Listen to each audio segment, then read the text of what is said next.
And these are my kids. So All those Star Wars films. all the Star Wars films. They were your kids. Yeah, well, they are my, I loved them, I created them. I'm very intimately involved in them, and obviously to And sell you them sold off. them. I sold them to the white slavers that take these things and Okay, Hey everyone, welcome to Disneyland Experience.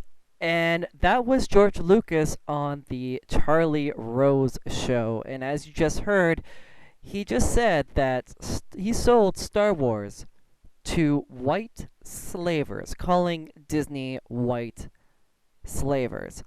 Now, the second he says it, as we just saw again, he kind of laughs it off a little bit as the interview goes on. If you see the entire interview, immediately after he makes the comment, Charlie Rose tries to get away from it to try and help George, as Charlie Rose does in interviews.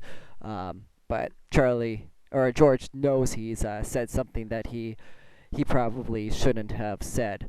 But George Lucas explains in the earlier parts of the interview that he didn't want to be a part of the new Star Wars movie, and of course, they didn't want him to be part of it either, did Disney. They wanted to go and do their own thing, and George felt like if he did get involved, he would say, well, no, you should do this, or I don't like that, and really, there was no place for that. He knew he gave it away, and they wouldn't want him involved, and he didn't want to be involved, which is great because we didn't see, of course, the return of Sith Lord Jar Jar Binks.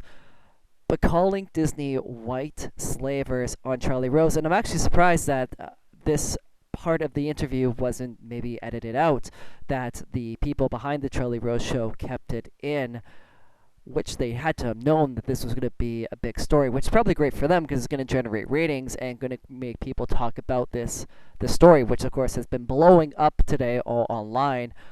But George Lucas has to know the second he says, he does that little laugh there it is right there, but that was a bad comment to make. And I'm not defending Disney by all means, but to call them a white slaver, it was maybe not the best word choice by Mr. Lucas.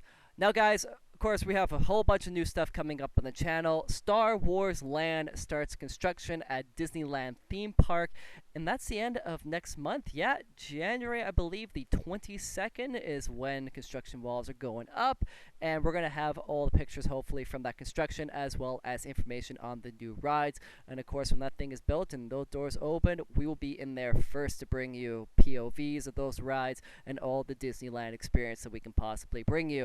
Of course, stay tuned for everything Rogue One as well. We have Star Wars Celebration coming up this summer, and of course Comic-Con.